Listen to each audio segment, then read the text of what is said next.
നമസ്കാരം. അരങ്ങിലൂടെ എന്ന പ്രോഗ്രാമിലേക്ക് നിങ്ങൾക്കേവർക്കും സ്വാഗതം. ഇന്ന് പുതിയൊരു അതിഥിയുമായിട്ടാണ് ഞാൻ നിങ്ങളുടെ മുമ്പിലേക്ക് എത്തിയിരിക്കുന്നത്. മറ്റാരുമല്ല, നാടകരംഗത്തും സിനിമാ രംഗത്തും അതുപോലെ തന്നെ ഡബ്ബിംഗ് രംഗത്തും തൻ്റെ കഴിവുകൾ തെളിയിച്ച ഒരു അതുല്യ കലാകാരി, മേരിക്കുട്ടി ആൻ്റണി എന്ന് വിളിക്കുന്ന, ഞങ്ങളെല്ലാവരും സ്നേഹത്തോടു കൂടി തന്നെ വിളിക്കുന്ന മേരിക്കുട്ടി ചേച്ചി.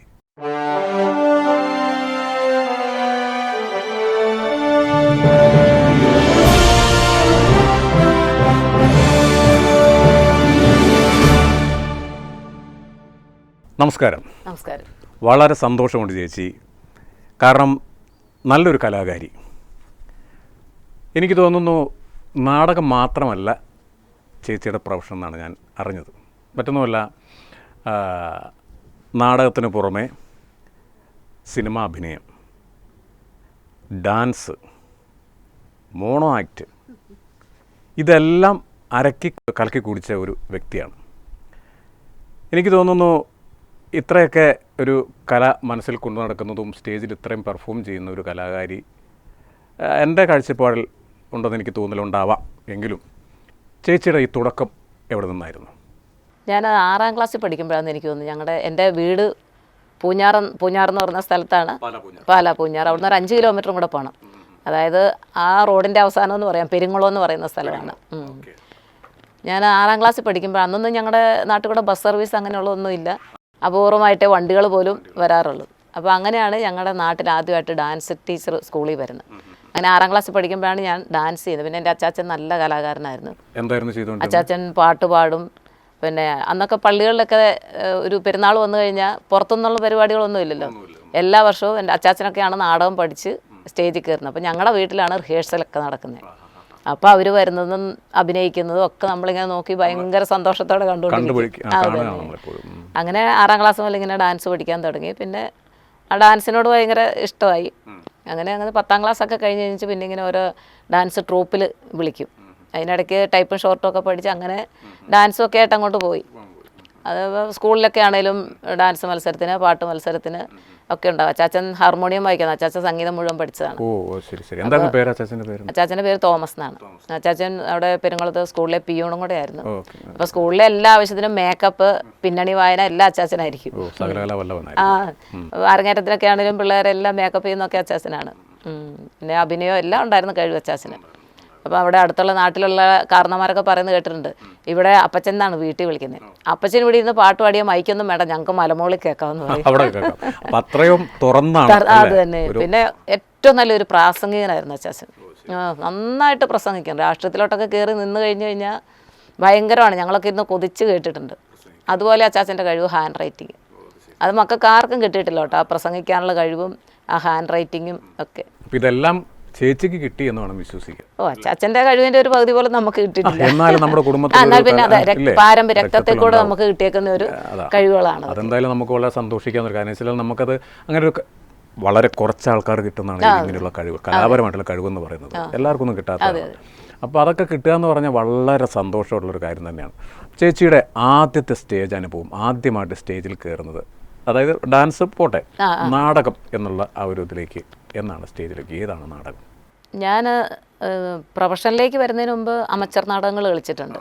അപ്പോൾ അത് ശരിക്കും നേര് പറഞ്ഞു കഴിഞ്ഞാൽ ഏതാണെന്നുള്ളത് എനിക്ക് അങ്ങോട്ട് ഓർമ്മയില്ല. പിന്നെ പാലായിൽ നമ്മുടെ കുരിശുപള്ളിയിൽ അവിടെ അമച്ചർ നാടക മത്സരമൊക്കെ ഉണ്ടല്ലോ. അപ്പോൾ അതിനകത്ത് നല്ല നടിക്കുള്ള അവാർഡൊക്കെ കിട്ടിയിട്ടുണ്ട്. അങ്ങനെ അവിടെ നിന്നാണ് പിന്നെ 80-ലാണ് ഞാൻ പ്രൊഫഷണലായിട്ട് ആദ്യം ഇറങ്ങുന്നത്. കൊച്ചിൻ നാടകവേദി എന്ന് പറഞ്ഞുകൊണ്ട് ബൈബിൾ നാടക ട്രൂപ്പിൽ കുയിലൻ ചേട്ടൻ്റെ. ഇപ്പോൾ ഉള്ള തലമുറയ്ക്കൊന്നും ചിലപ്പോൾ കുയിലൻ ചേട്ടനെ അറിയത്തില്ലായിരിക്കും. ഇപ്പോഴത്തെ തലമുറയ്ക്കൊക്കെ അറിയാൻ വഴിയില്ല. പക്ഷേ ഒരു 10-15 വർഷത്തിനൊക്കെ മുന്നുള്ള ആളുകൾക്ക് അറിയാൻ പറ്റും കുയിലൻ ചേട്ടൻ. അവിടെ ഞാൻ ഡാൻസിന് മാത്രമായിരുന്നു ഒരു 3-4 വർഷം. പിന്നെ ചെറിയ എന്തെങ്കിലുമൊക്കെ വേഷങ്ങൾ ചെയ്യും, അത്രേ ഉണ്ടായിരുന്നുള്ളൂ. അന്നത്തെ ടൈമിലാണോ അതിനകത്ത് നമ്മുടെ മച്ചാൻ വർഗീസ്?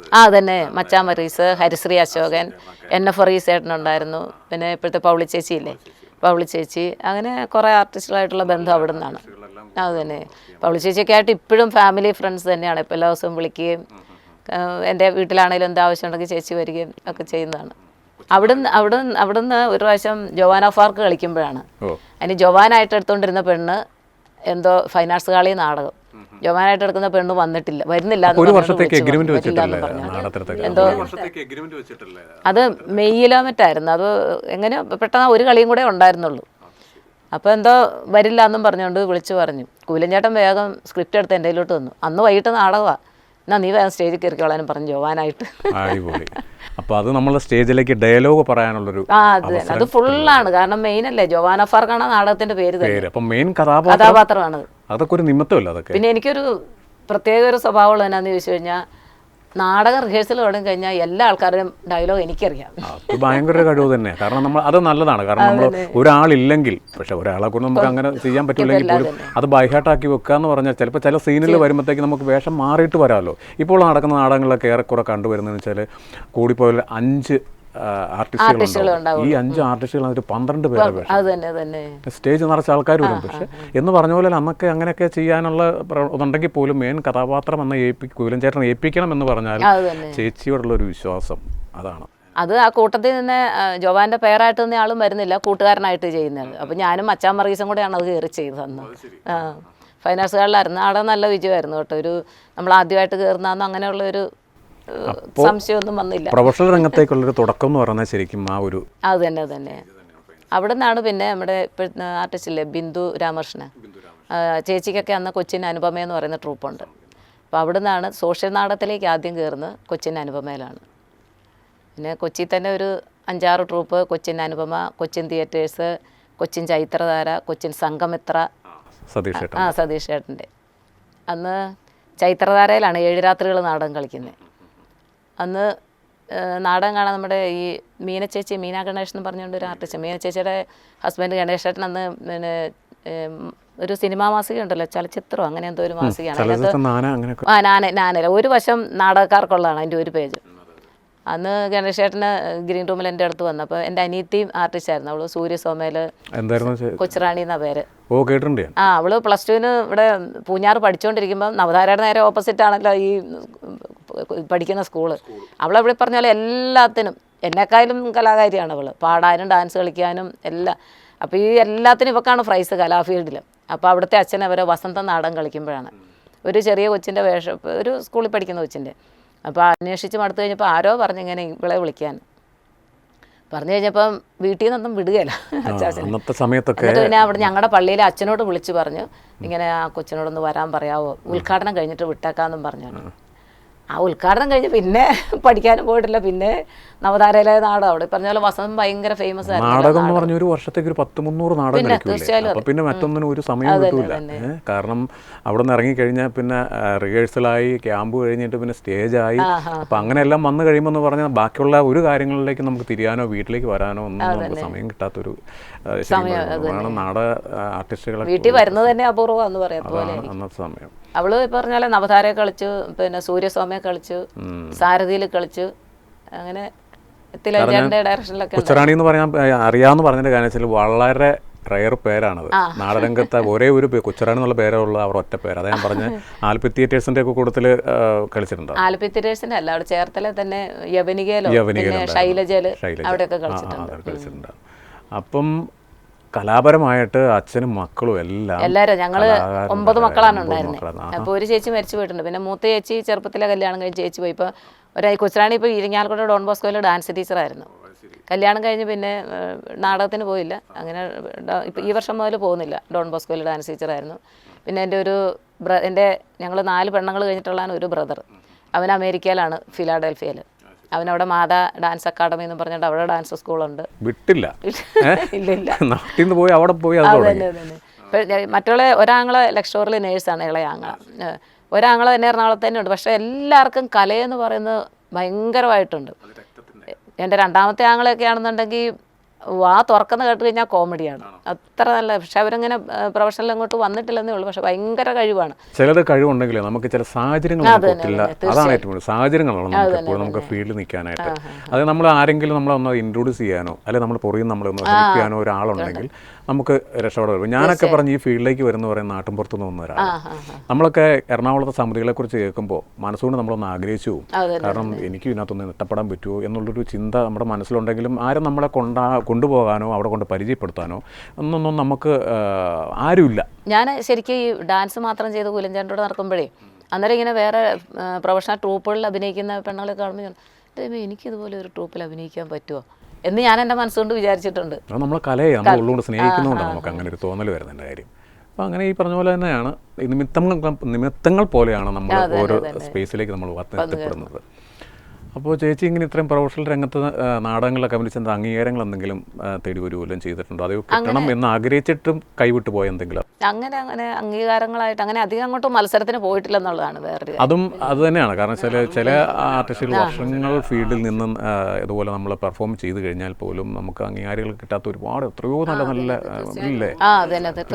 ഇത് ആ ഒരു അങ്ങനെയാണ് ആ ഒരു ഫീൽഡ് എന്ന് എനിക്ക് തോന്നുന്നു. കാരണം അംഗീകാരം കിട്ടുന്ന ആൾക്കാരുണ്ട്, കിട്ടാത്ത ആൾക്കാർ ഇഷ്ടം പോലെ. പക്ഷേ നമ്മൾ പുറത്തു നിന്നും നോക്കുമ്പോൾ അവർ നന്നായിരുന്നു, കൊള്ളാം എന്ന് നമ്മുടെ മനസ്സിൽ തോന്നുമ്പോൾ ഇവർക്ക് എന്തെങ്കിലും ചിലപ്പോൾ ഒരു അംഗീകാരങ്ങൾ കിട്ടാൻ സാധ്യതയുള്ളൂ. പക്ഷെ അതൊക്കെ അവിടെ നല്ല മാറി മറിഞ്ഞു പോകും. അത് അതിൻ്റെ ഒരു സാഹചര്യങ്ങൾക്കനുസരിച്ച് അങ്ങ് പോകുന്നതാണ്. പിന്നെ ഈ നാടകത്തിൽ നിന്നും ഈ സിനിമാ രംഗത്തേക്ക് എത്തിയ വഴി എന്തായിരുന്നു? ഞാനൊരു നാടകം അങ്ങോട്ട് നിർത്തിയെന്ന് പറയാൻ പറ്റില്ല. എന്നാലും നാടകം കുറച്ച് കഴിഞ്ഞിട്ട് ഞാൻ ഡബ്ബിങ്ങിലേക്ക് തിരിഞ്ഞായിരുന്നു. അപ്പോൾ ഇപ്പോൾ FEFCAയുടെ മെമ്പർഷിപ്പ് ഉണ്ട്, ഡബ്ബിങ്ങിന് പോകുന്നുണ്ട്. അപ്പം ഈ എറണാകുളം അല്ല കേരളം മൊത്തം ഉണ്ടല്ലോ കാഫ് എന്ന് പറഞ്ഞൊരു സംഘടന. അപ്പോൾ ഞാൻ അതിനകത്ത് മെമ്പറാണ്. അപ്പോൾ കൊറോണയൊക്കെ കഴിഞ്ഞിട്ട് ഒരു കാഫ് ഡേ എന്ന് പറഞ്ഞുകൊണ്ട് ടൗൺ ഹാളിൽ വെച്ചായിരുന്നു. ടൗൺ ഹാളിൽ വെച്ച് കഴിഞ്ഞപ്പോൾ എല്ലാവരും പ്രോഗ്രാം ചെയ്യാൻ താല്പര്യമുള്ളവരുണ്ടെങ്കിൽ പേര് കൊടുക്കണമെന്നൊക്കെ പറഞ്ഞു. അപ്പം ഞാൻ പേരൊന്നും കൊടുത്തില്ല, കാരണം കൂടാൻ പറ്റുമോ എന്ന് അറിയത്തില്ല. ഇപ്പം വല്ല ഡബ്ബിങ്ങോ എന്തെങ്കിലുമൊക്കെ വല്ല വർക്കും വന്നു കഴിഞ്ഞെങ്കിൽ പിന്നെ ചിലപ്പോൾ പോകില്ല. അതിനെ പേര് കൊടുത്തില്ല. ടൗൺ ഹാളിൽ ചെന്ന് പ്രോഗ്രാം ഇരുന്നിട്ട് ഈ കവിതയും ഇതിങ്ങനത്തെ പാട്ടുകൾ മാത്രമേ ഉള്ളൂ, എന്തെങ്കിലും ഇൻസ്ട്രുമെൻ്റ് വായന ഇത് മാത്രമേ ഉള്ളൂ, വേറെ ഒന്നുമില്ല. കുറേ നേരം ഇരുന്നിട്ട് അപ്പം ഞാൻ ചേർത്ത് എന്തെങ്കിലും വെറൈറ്റി ആയിട്ട് എന്തെങ്കിലും ഒന്ന് ചെയ്താലോ എന്നിങ്ങനെ ഞാൻ ആലോചിച്ചു. അപ്പം ഞാൻ ചെയ്തേച്ച് വന്ന ഒരു പയ്യനോട് ചോദിച്ചു, മോനെ പേര് കൊടുക്കാത്തവർക്ക് ചെയ്യാമോ എന്ന് ചോദിച്ചു. അപ്പോൾ ആ പയ്യൻ വേഗം മഞ്ജുവിനോട് ചോദിച്ചാൽ പറഞ്ഞു ചെയ്തോ കുഴപ്പമില്ലെന്ന് പറഞ്ഞു. അങ്ങനെ ഞാൻ കയറി ഒരു നാടകത്തിലെ തന്നെ ഡയലോഗാണ്, ഈ മക്കൾ ഉപേക്ഷിച്ചിട്ട് ഈ അമ്പലനടയിൽ കിടന്നുറങ്ങുന്ന 2 അമ്മമാരാണ്. അതിലൊരെണ്ണം മരിച്ചെന്നറിയുമ്പം മറ്റേ അമ്മയുടെ ഒരു വിഷമം. അപ്പം ഞാൻ ഇപ്പോഴും ഓർമ്മയുണ്ടോ? പിന്നെ ചെയ്യേണ്ടി വരും, ഇരുന്നായാലും ചെയ്യേണ്ടി വരും. അപ്പം ഞാനത് കയറി ചെയ്തു. അപ്പോൾ ഈ വിഷ്ണുവിൻ്റെ ബിമിൻ്റെ ഒക്കെ കൂട്ടുകാർ ഈ സംഘടനയിലുണ്ട്. അവരിത് വീഡിയോ എടുത്തു. അത് അന്നേരം മാറ്റിൻ്റെ അവരിപ്പോൾ ഇതിൻ്റെ ഒക്കെ കാസ്റ്റിംഗ് നടക്കുന്ന സമയമാണ്. അപ്പോൾ അവർ പിന്നെ കാഫിൽ വിളിച്ച് ചോദിച്ചു എൻ്റെ നമ്പർ ഒന്ന് കൊടുക്കാമെന്ന്. അങ്ങനെ അവരെൻ്റെ നമ്പർ മേടിച്ചിട്ട് വിഷ്ണു അവർ വിളിച്ച് ചേച്ചി ഇവിടം വരെ ഒന്ന് വരാമോ എന്ന് പറഞ്ഞു. അങ്ങനെ ഞാൻ ചെന്ന് കഴിഞ്ഞിട്ട് അവർ ഇത് അഭിനയിക്കാൻ തന്നു. വെടിക്കെട്ട് കണ്ടില്ലേ സിനിമ, അതിനകത്ത് ആ ഗുണ്ടകളെ ഓടിക്കുന്ന ഒരു സീനുണ്ടല്ലോ. അപ്പോൾ അത് ചേച്ചി ഇതൊന്ന് ചെയ്ത് കാണിക്കാമെന്നും പറഞ്ഞിട്ട് ഞാൻ ചെയ്തു. പറഞ്ഞു കുഴപ്പമില്ല ചേച്ചി, ഇതിനകത്ത് 4 അമ്മമാരാണ്, ഏതെങ്കിലും ഒരു അമ്മ വേഷമാണെന്നും പറഞ്ഞുകൊണ്ടാണ് ഉറപ്പ്. അത് കഴിഞ്ഞ് പറഞ്ഞ് വിട്ട് ഞാനന്നേരം ചക്കപ്പഴം 2ാമത് തുടങ്ങിയപ്പോൾ അതിനകത്ത് ഫ്ലവേഴ്സ് ചെയ്യുന്നുണ്ട്. ഈ 2ൻ്റെയും കൂടെ ഒരു ഡേറ്റ് വന്നു. അപ്പോൾ എനിക്ക് ആ കൺഫ്യൂഷൻ, ദൈവമേ ഞാനിത് ഏതെടുക്കണോ, എനിക്കാണ് ഉറക്കവും ഇല്ല, എന്താ ചെയ്യേണ്ടത്. ആദ്യമായിട്ടാണ് ഒരു സിനിമയുടെ ഒരു അവസരം കിട്ടുന്നത്. ചക്കപ്പഴം എന്ന് പറഞ്ഞാൽ നമുക്ക് 10-25 ദിവസത്തെ വർക്കാണ് ഇങ്ങനെ അടുപ്പിച്ച് കിടക്കുന്നത്. എന്ത് ചെയ്യണമെന്ന് ആ കൺഫ്യൂഷൻ. പിന്നെ ഞാൻ കുറേ ദൈവത്തെ വിളിച്ചു, ദൈവമേ എന്താണ് എനിക്ക് കാണിച്ചു തരണേ, കാരണം എനിക്കൊന്നും തീരുമാനം എടുക്കാൻ പറ്റുന്നില്ല. അങ്ങനെ വന്നു കഴിഞ്ഞപ്പോൾ ചക്കപ്പഴം പിന്നെ 2-3 ദിവസം കൂടെ നീട്ടി വെച്ചെന്ന് പറഞ്ഞു. അപ്പോൾ ഇതിനകത്ത് വെടിക്കെട്ടിലോട്ട് ഞാൻ പറഞ്ഞു എനിക്കിങ്ങനെ അപ്പോഴത്തേനും അവിടെ നിന്ന് അവരെന്നെ പറഞ്ഞു, ചേച്ചി എന്തെന്നാ ചേച്ചി ഈ പറയുന്നത്, ചേച്ചി നായകൻ്റെ അമ്മയാണ്. അപ്പോഴാണ് ഞാൻ അറിയുന്നത് നായകൻ്റെ അമ്മയാണ് വേഷമെന്ന് എനിക്കുള്ളത്.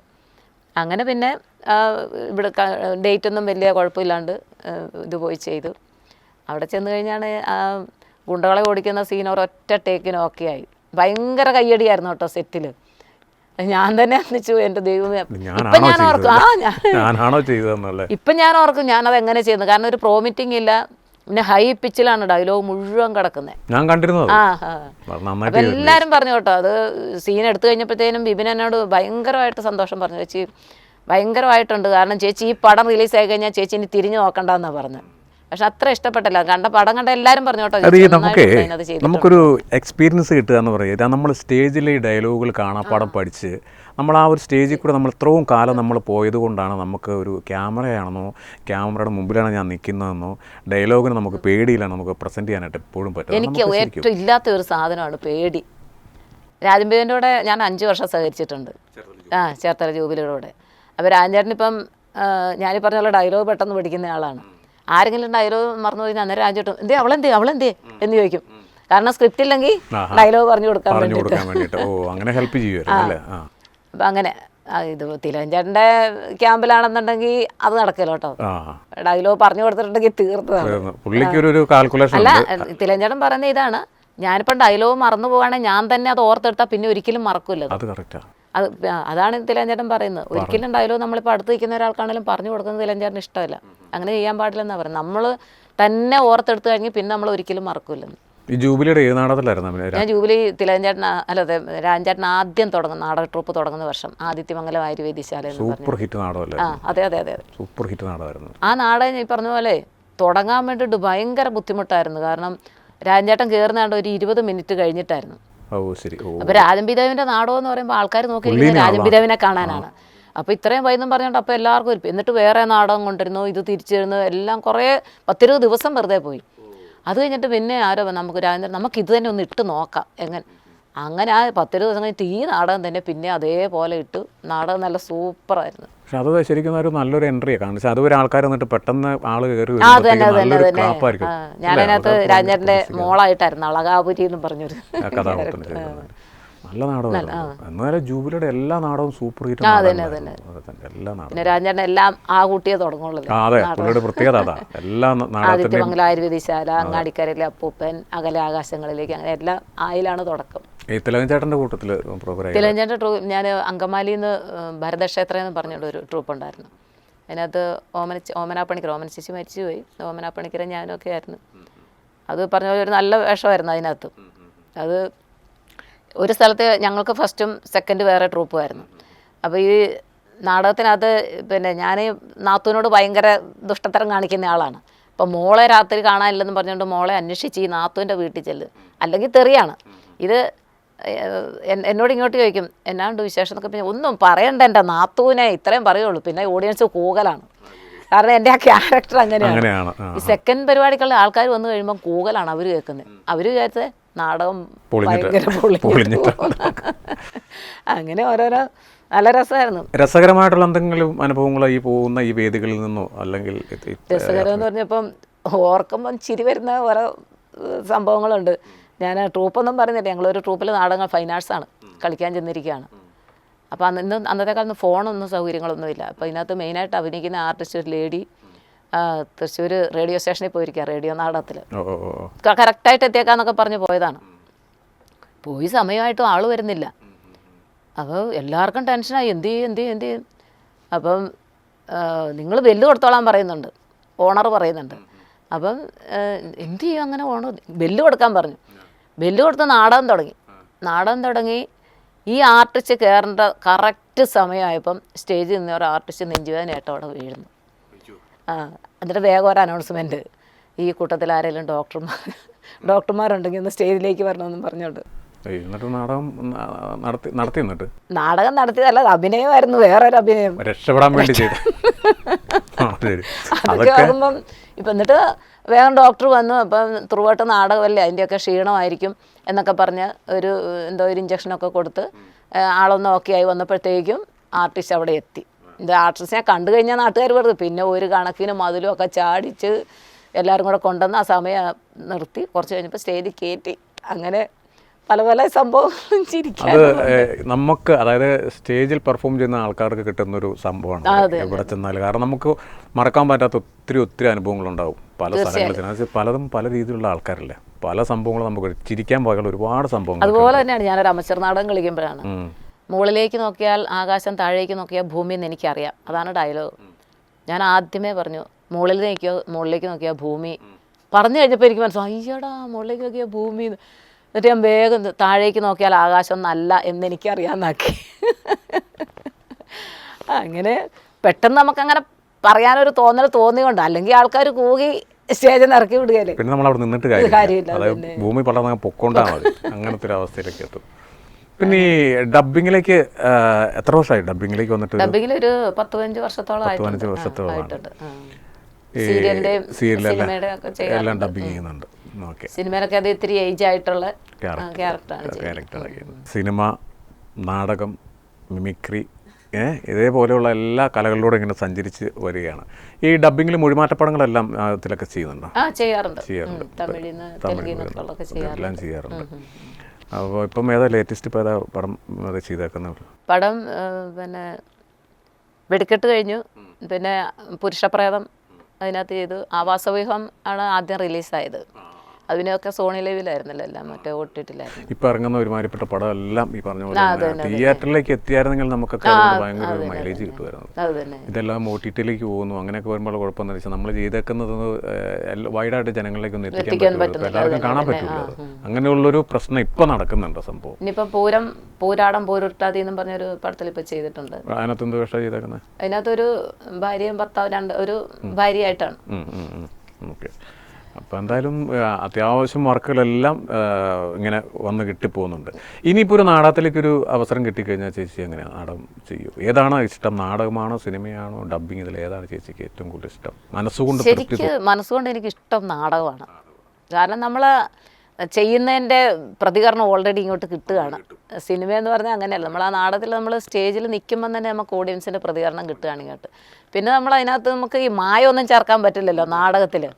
എന്താണെന്നുണ്ടെങ്കിൽ നമ്മളത് എത്ര ഇപ്പോൾ ഓഡിയൻസിന് അങ്ങേയറ്റം വരെയുള്ള ഓഡിയൻസ് ആണെങ്കിൽ അവർക്ക് മനസ്സിലാവണമെങ്കിൽ നമ്മൾ ഓവർ ആക്ഷൻ ചെയ്ത് കഴിഞ്ഞാലേ പറ്റുള്ളൂ.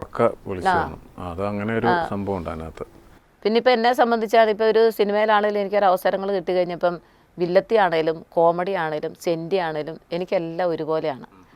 എനിക്കങ്ങനെ ഇന്നത് പിന്നെ ചില എൻ്റെ ഒരു ട്രെയിനിങ് പീരീഡ് എന്ന് പോലെ പറയാം. ഞാൻ ഡിവൈൻ്റെ ഒരു ചാനലുണ്ട്, ഗുഡ്നെസ് TV. ഞാനൊരു 15 വർഷം അതിനകത്ത് അഭിനയിച്ചുകൊണ്ടിരുന്നതാണ്. വചനം പറയുന്നതാണ് പ്രോഗ്രാമിൻ്റെ പേര്. അതിനകത്ത് ചെയ്യാത്ത വേഷങ്ങളില്ല. പിച്ചക്കാരി മുതൽ ചെയ്തിട്ടുണ്ട്. ഒരു തമിഴത്തി ഒരു പിച്ചക്കാരുടെ ഒരു വേഷം ചെയ്തിട്ട് എൻ്റെ അന്ന് റിലീസ് ചെയ്ത് കഴിഞ്ഞപ്പോൾ എൻ്റെ അനിയത്തി എന്ന് കണ്ടിട്ട് എൻ്റെ അനിയത്തിയുടെ മോൻ വിളിച്ചു, ദേ ചേച്ചിയുടെ അഭിനയം കണ്ട് അനിയത്തി ഇവിടെ ഇരുന്ന് കരയുക കേട്ടോ. അതിനകത്ത് ചെയ്യാത്ത വേഷങ്ങളില്ല. കാരണം ഈ 10-15 അവിടെയാണ് എൻ്റെ എല്ലാ ട്രെയിനിങ് ഫീൽഡും. ഡബ്ബ് ചെയ്യാനും എല്ലാം ഡിവൈനിൽ തന്നെ അതിൻ്റെ സ്റ്റുഡിയോ ഒക്കെ ഉണ്ട്. അപ്പം നമ്മൾ ഡബ്ബിങ്ങും ആക്ടിങ്ങും ഒരു ക്യാമറയുടെ മുമ്പിൽ എങ്ങനെ നിൽക്കണം, നമ്മൾ ഏത് പൊസിഷനിൽ നിൽക്കണം, എങ്ങനെ ഇതിനെ അത് ഇപ്പം എനിക്ക് ഒരു പേടിയില്ല ഏത് ക്യാമറയുടെ മുന്നിൽ ചെന്ന് നിൽക്കുന്നതിന്. അതിൻ്റെ ശരിക്കും ടൈറ്റസ് വല്ലാർപാടാണ് അതിൻ്റെ പ്രൊഡ്യൂസർ. എനിക്കറിയാം, ഇടയ്ക്ക് വിളിക്കാറുണ്ട്. അപ്പോൾ എന്നോട് ഇടയ്ക്കൊന്ന് ചെല്ലാൻ പറഞ്ഞിട്ട് എനിക്ക് പോകാൻ പറ്റിയില്ല. അത് ഭയങ്കര എനിക്കൊരു കുറ്റബോധമുണ്ട്. കാരണം ചില 1-2 പ്രാവശ്യം എന്നെ ഇങ്ങനെ ചെല്ലാൻ പറഞ്ഞ് എന്നെ വിളിച്ചിരുന്നു. അവിടെയാണ് ശരിക്കും എൻ്റെ എക്സ്പീരിയൻസിൻ്റെ തട്ടകം. ഇവർ ഈ കാലങ്ങൾക്ക് മുമ്പ് തന്നെ ഇവരിങ്ങനെ ടൈറ്റസ് മജു ഇവരെല്ലാം കൂടെ പറഞ്ഞിട്ടുണ്ട്. ടൈറ്റ് സാർ പറയും ചില ഈ വില്ലത്തിയെ പോലുള്ള വേഷങ്ങൾ ഇപ്പോൾ എഴുതുമ്പം ടൈറ്റ് സാർ ഇതിൻ്റെ പകുതിയെങ്കിലും വന്നാൽ മതി എന്നോർത്താണ്ടാണ് ഞാൻ എഴുതുന്നത്. ചേച്ചി അത് എടുത്തു വരുമ്പോൾ അതിൻ്റെ ഡബിൾ ആകുമെന്ന് പറയും. ആൾക്കാർ പറയാറുണ്ട് ഞാൻ അങ്ങനത്തെ വേഷങ്ങൾ ചെയ്ത് ഇത് ഭയങ്കര ഇതാണെന്നുള്ള ഈ തെറിച്ച് നിൽക്കുന്ന വേഷമുണ്ടല്ലോ, അങ്ങനത്തെ വേഷങ്ങൾ അതെനിക്ക് ചെയ്യാനും ഇഷ്ടമാണ്. ചെയ്യുന്ന നന്നായിട്ടത് ആകുന്നുണ്ടെന്ന് പറയും ആൾക്കാർ. പക്ഷെ നാടകത്തിലും ചേച്ചിക്ക് ഇനി ഒരു അംഗത്തിന് ബാല്യമുണ്ട്. പക്ഷെ വേറൊരു സംഭവം എന്ന് വെച്ചാൽ ഈ സിനിമ ആഗ്രഹിക്കുന്നു, ഡബ്ബിങ് ആഗ്രഹിക്കുന്നു, ഇതെല്ലാം നമുക്ക് വേണം എന്ന് നമ്മൾ ഒരു സിനിമയിൽ നമ്മൾ നാടകത്തിന് പോകുന്ന പറഞ്ഞു കഴിഞ്ഞാൽ അവരാരും വിളിക്കൂല. കാരണം ചിലപ്പോൾ സമയത്ത് വിളിക്കാത്തതിൻ്റെ കാര്യം ഇതാണ്, സമയത്ത് ചിലപ്പോൾ ആളെ കിട്ടൂല. അതിൻ്റെ കാര്യം അതങ്ങനെയുള്ള പ്രശ്നങ്ങളുണ്ട്. ഞാനും പല കാര്യങ്ങൾക്ക് ഞാൻ അനുഭവിച്ചിട്ടുണ്ട്. എനിക്കും കുറേ അനുഭവങ്ങളുള്ള ഒരാളാണ്. കാരണം ഞാൻ ഈ ഡബ്ബിങ്ങിന് വേണ്ടിയിട്ട് ചെന്നൈയിൽ ഡബ്ബ് ചെയ്യാൻ വേണ്ടി പോകുന്ന സമയത്താണ് വെടിക്കെട്ടിൽ എനിക്ക് അവസരം വരുന്നത്. എന്നോട് പറഞ്ഞു വെച്ചിരുന്നു. പക്ഷേ കുറച്ച് ഷൂട്ട് അങ്ങോട്ടും ഇങ്ങോട്ടും ഇത്തിരി ഡിലേ ആയി പോയ ടൈം എനിക്ക് ടെൻഷൻ. കാരണം അവിടുന്ന് വിളി വന്നു കഴിഞ്ഞാൽ ചെല്ലാതിരിക്കാൻ പറ്റില്ല. കാരണം നമുക്ക് നമ്മുടെ അന്നം എന്ന് പറയുന്ന അതാണ്. അവിടെയൊക്കെ നമുക്ക് വേണ്ടിയാണല്ലോ ഒരു 2-3 ദിവസം സ്റ്റുഡിയോ എടുത്തിട്ടേക്കുന്നത്. അപ്പോൾ അവിടെ ചെല്ലുക എന്ന് പറഞ്ഞു കഴിഞ്ഞാൽ നമുക്ക് വർക്ക് കഴിയുമ്പോൾ അപ്പോൾ തന്നെ നമുക്ക് പൈസ കിട്ടും. ആ പൈസ കിട്ടിയിട്ട് നമുക്ക് 100 കൂട്ടം കാര്യങ്ങൾ നമുക്ക് നടത്താനുണ്ട്. ഞാനും ചെന്നൈയിൽ ഇടയ്ക്ക് പോകാറുണ്ടായിരുന്നു. 2-3 ദിവസം ചെയ്തിട്ട് തിരിച്ചു പോരുമായിരുന്നു. പിന്നെ ഇപ്പം അവിടെ തൻവിയുടെ സ്റ്റുഡിയോ എറണാകുളത്ത് തുടങ്ങിയിട്ടുണ്ടല്ലോ, അത് കാരണം ഇപ്പം ചെന്നൈക്ക് പോകാറില്ല. ഞാനവിടെ നമ്മുടെ JS സ്റ്റുഡിയോ നമ്മുടെ മറ്റേ ജോളി അവരുടെ കൂടുതൽ ഞാൻ ചെയ്തുകൊണ്ടിരിക്കുന്നത്. പിന്നെ അവർക്കൊരു ഗുണം എന്താണെന്ന് ചോദിച്ചു കഴിഞ്ഞാൽ നമുക്കൊരു ടൈം തരും. നമ്മളിങ്ങനെ നമ്മൾ ജീവിക്കാൻ വേണ്ടിയുള്ള ഓട്ടം. ആ ഓട്ടത്തിനിടയിൽ അവരെ വിളിച്ചിട്ട് വിളിക്കുമ്പോൾ പറയാം, ചേച്ചി എനിക്ക് നാളെ എനിക്കൊരു വർക്കുണ്ട്, ഞാനപ്പം എപ്പോൾ കയറുമെന്ന് പറഞ്ഞു എന്ന് പറഞ്ഞു. അപ്പം നമുക്കൊരു കാലഘട്ടം പറയും ഇന്ന സമയത്തിന് മതി, ഓക്കെ. അപ്പോൾ അവർക്ക് പറഞ്ഞാൽ ചെല്ലും നമുക്ക് അവർക്ക് കൃത്യമായിട്ട് അറിയാവുന്നതുകൊണ്ട് അങ്ങനെ നമുക്കൊരു ഒരു ഇളവ് തരും. ഇതിപ്പോൾ ഈ വന്നു കഴിഞ്ഞപ്പോൾ തന്നെ എനിക്കും ഈ പറഞ്ഞ ചേച്ചി പറഞ്ഞ പോലെ ഇത് കളയാനും എനിക്കൊരു വിഷമം. അപ്പം ഇവർ തമ്മിൽ അത്ര കണക്ഷനും ഉണ്ട്. അപ്പോൾ അതുകൊണ്ട് എനിക്കിത് ചെയ്തിട്ട് പോകണമെന്ന് ആഗ്രഹമുണ്ട്. അപ്പോൾ ഇങ്ങനെ ദിവസങ്ങൾ നീണ്ടു പോയി കഴിഞ്ഞപ്പോൾ ഞാനിങ്ങനെ ഇത് പറഞ്ഞ പോലെ തന്നെ അബദ്ധത്തിലൊന്ന് വിളിച്ച് ചോദിച്ചു പോയി ഞാൻ, ഇത് എന്നത്തേക്കായിരിക്കും എൻ്റെ. ഇപ്പോൾ കൃഷ്ണാന്ത് സാറിൻ്റെ തന്നെ അടുത്തൊരു പടം വരുന്നുണ്ട്. അപ്പോൾ അതിന് സാറിൻ്റെ എല്ലാ വർക്കിലും എന്നെ വിളിക്കാറുണ്ട്. കലാകാരി അവർ ചെയ്യുന്നത് നല്ലതാണെന്ന് മറ്റുള്ളവരുടെ കണ്ണിൽ ബോധ്യം വന്നു കഴിഞ്ഞാൽ ഉറപ്പായിട്ട് നമുക്കൊരു വിളി വരും. ഇപ്പോൾ എനിക്ക് എൻ്റെ ഉള്ളിലുണ്ട് എന്ത് വേഷം കിട്ടിയ, പക്ഷേ നമ്മൾ ആരെ ചെന്ന് നമ്മൾ കോണ്ടാക്ട് ചെയ്യണം. അപ്പോൾ ഞാൻ ഒരു പരിചയമില്ലാത്ത ഒരാളുടെ എന്നിട്ട് ഞാനൊരു ആർട്ടിസ്റ്റാണ്, ഞാനിങ്ങനെ എന്ത് വേഷം നിന്നാലും എനിക്ക് പക്ഷെ അങ്ങനെയൊക്കെ കിട്ടണം ഇത്തിരി പാടാണ്. കാരണം അവർക്കറിയത്തില്ല നമ്മുടെ കഴിവ് എന്താണ്, ഞാൻ എന്താണെന്നുള്ളത്. ഇത് വെടിക്കെട്ടിന് ഈ പറഞ്ഞ പോലെ ലക്കിന് വന്നെന്നുള്ള ഒരിതാണ്. അതാ, അപ്പോൾ അങ്ങനെയുള്ള സംഭവങ്ങൾ എന്തായാലും വരും. പക്ഷെ നമ്മൾ ഈ ഫോളോ അപ്പിംഗ് എന്ന് പറഞ്ഞാൽ ഭയങ്കര പ്രശ്നം. നമ്മൾ വിളിച്ച് ശല്യം ചെയ്യും. അപ്പം അവർക്ക് ശല്യം വരുന്നത് നമുക്ക് നോക്കേണ്ട കാര്യമില്ല, അത് പിന്നീടാണ് പഠിച്ചത്. അതാണ് എനിക്ക് ഇല്ലാത്തത്. കാരണം നമ്മൾ ആവശ്യക്കാർ ശരിക്കും നമ്മുടെ ക്യാപ്റ്റൻ്റെ അയച്ചാൻ ഒരു ക്ലാസ് എടുത്തു കഴിഞ്ഞപ്പോൾ പറഞ്ഞതാണ്, നമ്മളെ ആർക്കും അറിയില്ല, എത്ര വലിയ കഴിവുള്ള ആർട്ടിസ്റ്റാന്ന് പറഞ്ഞാലും ആർക്കും അറിയത്തില്ല.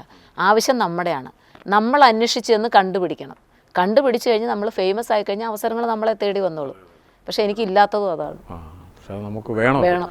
മോണാക്ട് ചെയ്തു എന്ന് പറഞ്ഞില്ല, ഇതിൻ്റെ ഇടയിൽ ഞാനൊരു സ്ഥലത്ത് വെച്ച് ഞാനും കണ്ടിരുന്നു. വേറെ പോലെ നമ്മുടെ സംഘടനയുടെ മിഡാക്കിൻ്റെ സംഘടനയുടെ ഓണം സെലിബ്രേഷൻ പരിപാടിക്ക് ഞാനിങ്ങനെ നടന്നു കഴിയുമ്പോഴത്തേക്ക് അവിടെ ചെന്ന് ഇരിക്കുന്ന സമയത്താണ് ഇങ്ങനെ നമുക്ക് അടുത്തതായി മോണാക്ട് എന്ന് പറയുന്നത്. മോണാക്ട് എന്ന് പറഞ്ഞു കഴിഞ്ഞപ്പോഴത്തേക്കും ഞാനത് ആരാണപ്പോൾ ചെയ്യുന്നത്, നമ്മുടെ കൂട്ടത്തിൽ ഡബ് ചെയ്യുന്ന ആൾക്കാരെല്ലാവരും മോണാക്ട് കളിക്കുന്ന ആരാണെന്ന് എനിക്കൊരു പിടുത്തവും കിട്ടുന്നില്ല. പാട്ട് പാടുന്ന ആൾക്കാരുടെ മിമിക്രിക്കാരൊക്കെ ഭൂരിഭാഗം അതിനകത്തൊക്കെ ഉണ്ടല്ലോ. അപ്പോൾ അങ്ങനെ ഞാൻ നോക്കുമ്പോൾ ഒരു ആളെ സ്റ്റേജിലേക്ക് കയറി വരിക. സ്റ്റേജിൽ കയറി വന്നു കഴിഞ്ഞപ്പോൾ ഞാൻ നോക്കുമ്പം ഒരു ചുരിദാറൊക്കെ ഇട്ട് വന്ന് സെറ്റപ്പായിട്ട് വന്നിട്ടൊരു കഥ അവതരിപ്പിക്കുക. ആൾ കൊള്ളാമല്ലോ. അപ്പോൾ പിന്നീട് അന്വേഷിച്ച് കഴിഞ്ഞപ്പോഴാണ് പുള്ളിക്കാരത്തി ഇങ്ങനെ നാടകത്തിലൊക്കെ അഭിനയിക്കുന്ന ആളാണ്. അപ്പം എനിക്ക് തോന്നി നല്ലൊരു നാടകം വരുമ്പോൾ സ്റ്റേജ് എക്സ്പീരിയൻസ് ഉള്ള ആളാണ്. പിന്നെ ഞാൻ നോക്കിയപ്പോൾ ചേച്ചി നിന്ന് അങ്ങനെ തകർക്കുക അങ്ങോട്ട്. അപ്പം ഞാനൊന്നേരം ആലോചിക്കുകയും ചെയ്തപ്പോൾ ആ കലയോടുള്ളൊരു ഇഷ്ടമുണ്ടല്ലോ, അതുകൊണ്ട് തന്നെയാണ് നമുക്ക് നമ്മുടെ കഴിവ് മറ്റുള്ളവരിലേക്ക് നമ്മൾ മത്സരമാണ്. പക്ഷെ മത്സരിക്കാൻ വേറെ ആരും ഇല്ല. എന്നാലും എനിക്ക് ചെയ്യണം. കഴിഞ്ഞ മുമ്പത്തെ വർഷം ഞാനും TY ജോസ് ഉണ്ടായിരുന്നു, ഞങ്ങൾ രണ്ടുപേരുണ്ടായിരുന്നു മോണാക്ടിന്. ഇപ്രാവശ്യം ജോസ് ഇല്ലായിരുന്നു, ഞാൻ മാത്രമേ ഒറ്റയ്ക്ക് ഉണ്ടായിരുന്നുള്ളൂ. അപ്പോൾ നമുക്ക് മറ്റേ ഏതാണ് മോണാക്ട് നമുക്കൊന്ന് ചെയ്ത് കാണിക്കണം, ഇരുന്ന് ചെയ്താൽ മതി. ഫൈനാൻസുകാർ പണ്ട് ചെയ്തെന്ന് പറഞ്ഞ സാധനം ഓർമ്മയില്ലേ? അത് മറ്റേ മോണോ ആക്ട് അല്ലായിരുന്നു. ഈ ഒരു രണ്ടമ്മമാർ ഇങ്ങനെ ഈ അമ്പലത്തെ മക്കൾ ഉപേക്ഷിച്ച അമ്മമാർ, അവർ അമ്പലനടയിലൊക്കെ വള്ളത്തിൽ കയറി ഇറക്കി വിട്ടേച്ചൊക്കെ പോകുന്ന ആൾക്കാരുണ്ടല്ലോ. അങ്ങനെ അമ്പലനടയിൽ കിടന്ന് പറഞ്ഞ രണ്ടമ്മമാരാണ്. അതിൽ ഒരെണ്ണം മരിച്ചെന്ന് അറിയുമ്പോൾ മറ്റേ അമ്മയുടെ ഒരു വിഷമമാണ്. അത് നമുക്കൊന്ന് നമ്മുടെ പ്രേക്ഷകർക്ക് വേണ്ടിയിട്ടൊന്ന് വേറെ നമുക്കൊന്നും ചെയ്യാൻ പറ്റില്ല, ഒന്നൊന്നും എന്തായാലും ചെയ്യാം. തീർച്ചയായും ചെയ്യാം, എനിക്കത് ഇഷ്ടമുള്ള കാര്യമാണ്. നിങ്ങളെന്താ പറഞ്ഞേ? എൻ്റെ കാർത്തിയാനി മരിച്ചെന്നോ?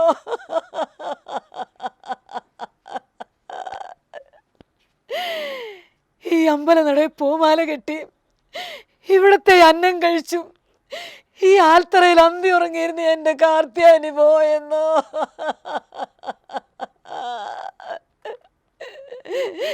ഇന്നലെയും കൂടി അവള് പറഞ്ഞതേ ഉള്ളൂ എന്തെങ്കിലും മക്കൾ വന്ന് കൊണ്ടുപോകുമെന്ന്. ആഗ്രഹവും ബാക്കി വെച്ച് എൻ്റെ കാർത്തിയാനി പോയി.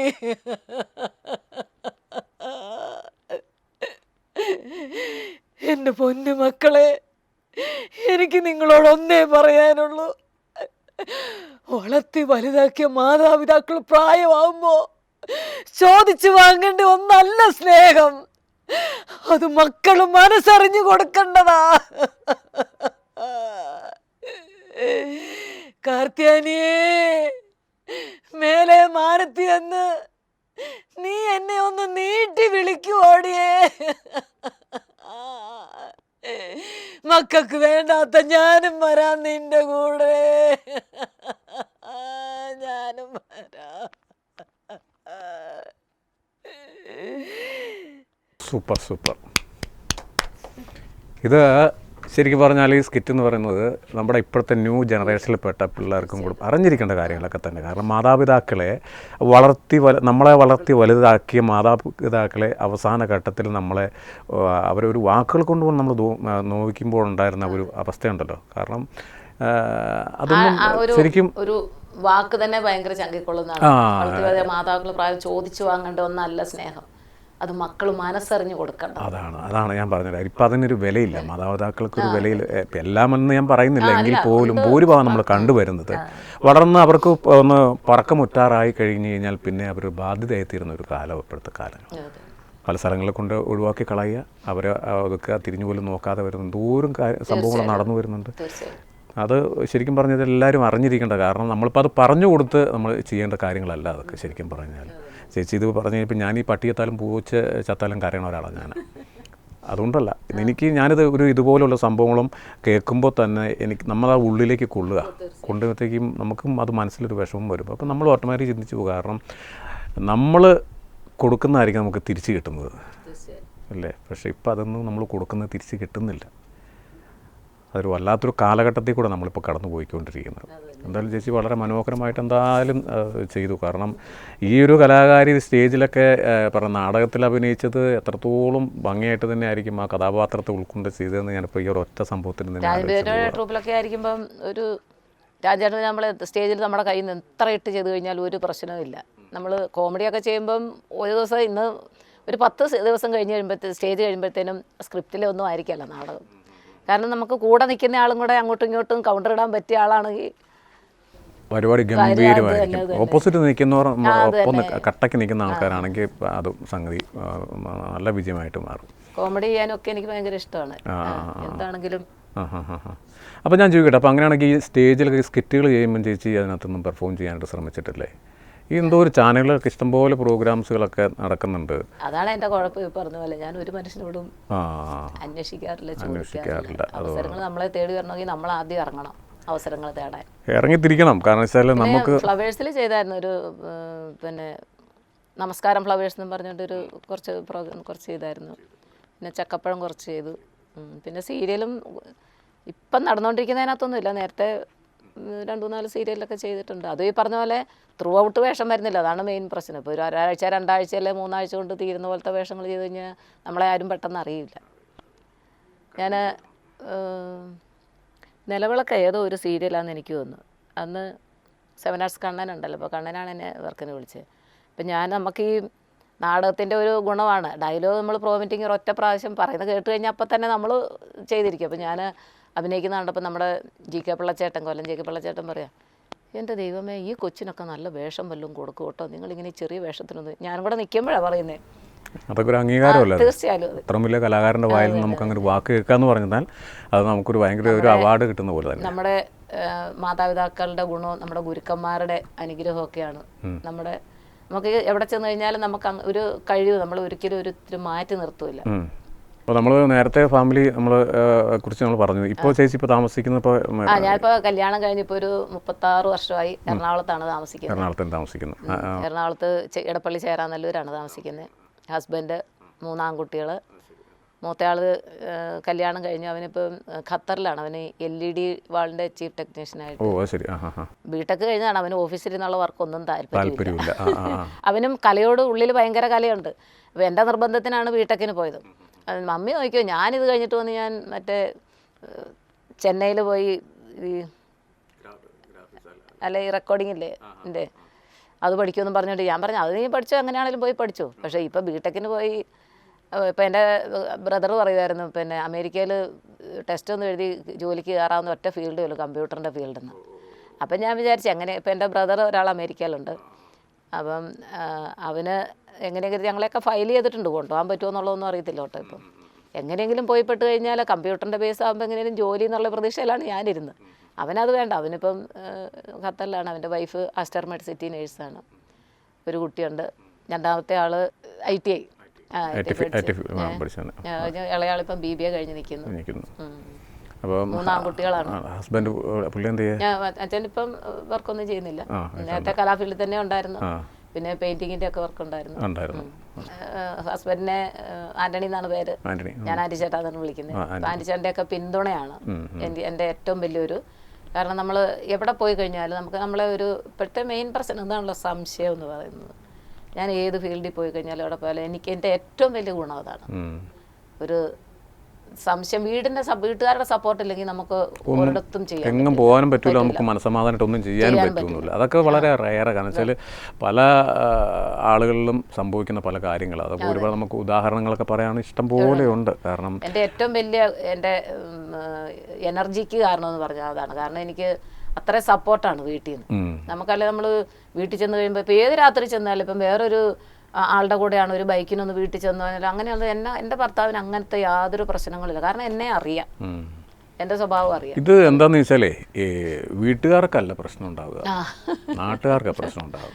ഒന്ന് വൈകിപ്പോയി അല്ലെങ്കിൽ ഒരാളെ നമ്മുടെ സൗകര്യത്തിൽ നമ്മൾ വീട്ടിൽ കൊണ്ടുവന്ന് ഇറക്കി എന്ന് വെച്ച് കഴിഞ്ഞാൽ പുറത്ത് ചുറ്റുവട്ടം നിൽക്കുന്നവരൊക്കെ കണ്ണ് പുറത്തോട്ട് തള്ളി വരും. ഞാൻ ഒരു സീരിയലിൽ അഭിനയിച്ചിട്ട് അവരുടെ വണ്ടിക്ക് പോകുമ്പോൾ ചേച്ചി അവിടെ നാട്ടുകാർ വല്ല പ്രശ്നം വല്ലതും ഉണ്ടോ? ഞാൻ ചോദിച്ചാൽ നിങ്ങൾ അങ്ങനെ ചോദിച്ചേ. അല്ല, ചില ആർട്ടിസ്റ്റിലെയൊക്കെ കൊണ്ടുവിടാൻ വരുമ്പോൾ അവർ പറയാറുണ്ട് ചേച്ചി വണ്ടി ഇവിടെ നിർത്തിയാൽ മതി, അങ്ങോട്ട് പോകണ്ടെന്ന്. ഞാൻ പറഞ്ഞു എൻ്റെ നാട്ടുകാർ അങ്ങനെ ഒരുത്തരും ഇപ്പോഴും അതെ. ഞാൻ ചേരാൻ നല്ലൊരു കുന്നംപുറം ഒക്കെ അവിടെയൊക്കെയാണ്, അവിടെയുള്ള ആൾക്കാർ ആൺപിള്ളേരാണെങ്കിലും കണ്ടു കഴിഞ്ഞാൽ ചേച്ചി എന്തായി വർക്കുണ്ടോ, ഇന്ന് വരെ ഒരു മോശമായിട്ടൊരു സംസാരം അല്ലെ നമ്മൾ ഒന്നും, അവർ സപ്പോർട്ട് മാത്രമേ ഉള്ളൂ എനിക്ക് അവിടുന്ന്, നമ്മുടെ നാട്ടിൽ നിന്ന്. അത് തന്നെ ഭയങ്കര ഭാഗ്യം. അത് തന്നെ അത് തന്നെ. അപ്പോൾ എന്തായാലും വളരെ സന്തോഷം നമ്മുടെ ഈ NMDൻ്റെ ഈ പ്രോഗ്രാമിലേക്ക് അരങ്ങിലൂടെ എന്ന പരിപാടിയിൽ വിളിച്ചപ്പോൾ തന്നെ വരാമെന്ന് പറയുകയും കറക്റ്റ് സമയം അല്ലെങ്കിൽ പോലും 15 മിനിറ്റ് മുമ്പ് തന്നെ ഇവിടെ വന്ന് റെഡിയായിട്ട് നമ്മുടെ ഈ പ്രോഗ്രാം അവതരിപ്പിക്കാൻ കാണിച്ച ആ ഒരു മനസ്സിന് നന്ദി പറയുന്നു. ഇനി അങ്ങോട്ടുള്ള നാളുകളിൽ തന്നെയും നാടകമാണേലും സിനിമയാണേലും മിമിക്രി ആയാലും ഒരു വേദി എത്രത്തോളം നല്ല രീതിയിൽ പെർഫോം ചെയ്ത് മുന്നോട്ട് കൊണ്ടുപോകാൻ ചേച്ചിക്ക് പറ്റും അത്രയും നല്ല രീതിയിൽ തന്നെ പോയിക്കോട്ടെ. ഒരു കലാകാരിനെ എന്താ പറയുക, നമുക്ക് ഇത്രയും അർപ്പണബോധത്തോടു കൂടി തന്നെ സ്റ്റേജിൽ ചെയ്യുന്ന ഒരാളെ വളരെ സന്തോഷത്തോടു കൂടി തന്നെ നമ്മൾ അംഗീകരിക്കുകയും കൂടി ചെയ്യുന്നു. ഇനി അങ്ങോട്ടും നല്ല നല്ല അവസരങ്ങൾ കിട്ടി സിനിമയിൽ നല്ല നല്ല അവസരങ്ങൾ ചെയ്ത് നല്ല നല്ല വേഷങ്ങൾ ചെയ്യാൻ ദൈവം അനുഗ്രഹിക്കട്ടെ എന്ന് ആശംസിച്ചുകൊണ്ട് നന്ദി. എനിക്കും ഒത്തിരി സന്തോഷമുണ്ട് ഇങ്ങനെ ഒരു ചാനലിൻ്റെ അഭിമുഖത്തിലേക്ക് എന്നെ വിളിച്ചതിൽ, ഒരുപാട് സന്തോഷം.